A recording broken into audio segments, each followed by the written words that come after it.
Hey, what's up guys? So yesterday they released the Medal of Honor Warfighter multiplayer trailer at E3, and you guys are going to be able to see it right here, right now if you haven't, and afterwards I'm going to be pointing out some details that were shown in the trailer that maybe you didn't catch. So click the like button, favorite the video, subscribe if you're new here, and sit back and enjoy.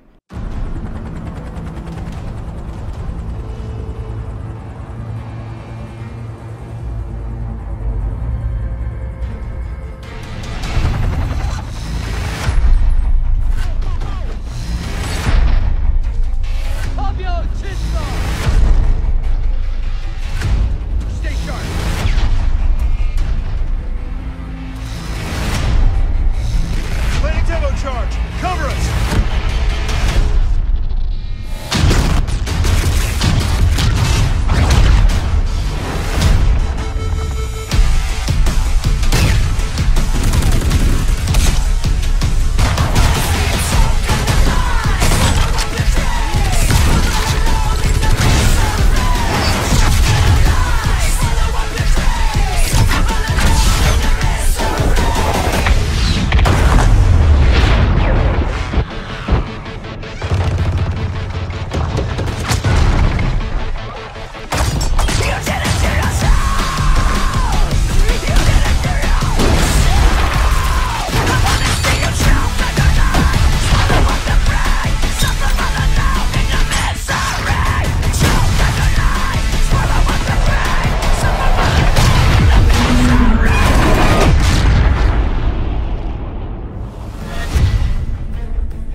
So after watching that trailer, I gotta say Danger Close is doing a great job because that multiplayer looks much better than its predecessor, and it seems as though they're taking our feedback and building on it, which is amazing to hear.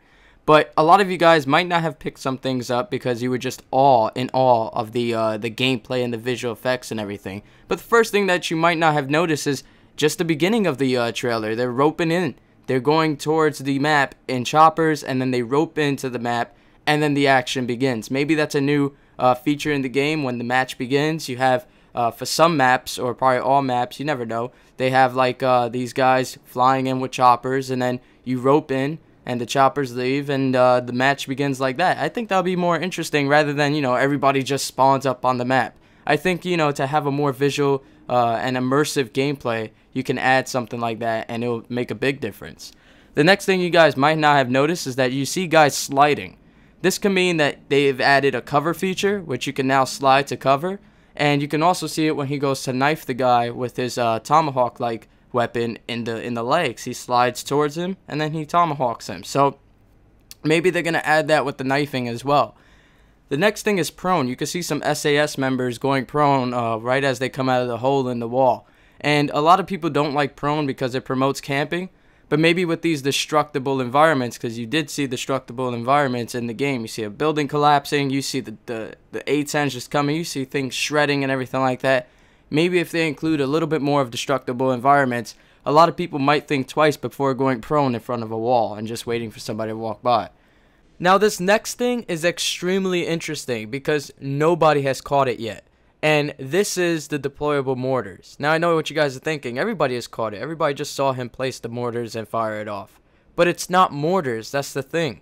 He places down a tube, and if you look at it frame by frame, you see he places down the tube, fires off the round, and then looks at this handheld device. So it's not a regular mortar. It's some sort of mortar that you can control. Or maybe it's just this missile that you place in a tube, launch it in the air, and then as it's coming down, you control it. So that's interesting to see how that's going to play out as well. The next thing is that the airstrikes seem to cause destruction. You see the A-10 just come in, do its thing, and it knocks over a radio tower. You also see like this destruction just going on, and you see jets flying out in the background. So maybe that was an airstrike, and the jets are now causing destruction to the maps, which is going to be cool and interesting to see. The next thing I noticed is the UAV. You see him holding it and running around with it, and then all of a sudden he throws it, and now it's in effect. And maybe in the direction that you throw it, it might affect the effectiveness of it. You throw it in one direction, it can't turn around, and maybe everybody's on one side of the map and you throw it the wrong way, and it's less effective for your team. So maybe that's going to happen, but it's interesting to see that now, because before it's just you press a button, the UAV is already flying overhead. Now you're going to have to actually throw it in a good direction, maybe, and get the most effectiveness out of it that you can. Another thing you guys may not have noticed is these armored suits with deployable protective mask. If you guys noticed at one point they were planting a bomb or something, and this guy pulls down this protective mask, and he also has armor around his neck, which probably means that he has more armor around his body, which is going to be interesting because the more armor a character has, the harder it's going to be to kill him. So they're going to have to balance that out so that way it's not a completely overpowering thing. Because just imagine this guy with a lot of armor, and he's just carrying some sort of LMG, M249, M60, whatever it may be. This guy's going to be able to wreck the entire team on his own, so they're going to have to balance that out in a way that it doesn't become an issue in the game.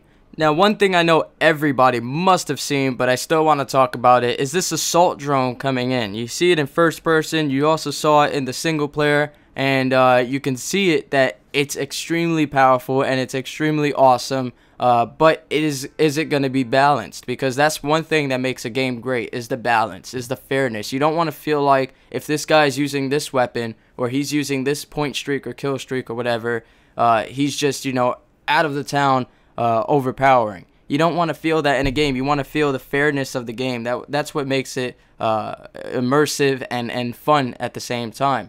So maybe this assault drone is going to be a point streak or a kill streak. I really don't see how it's going to be this gadget that somebody could just, you know, drive around all game. So it's without a doubt got to be a point streak or a kill streak. But just how high up are they going to make it? So that's all I got for you guys today regarding Medal of Honor Warfighter. If you guys found this video both enjoyable and informative, all I ask in return is that you take a few seconds to like this video, favorite it, subscribe to my channel if you're new here, share this video using the share button down below. Until next time, guys, peace.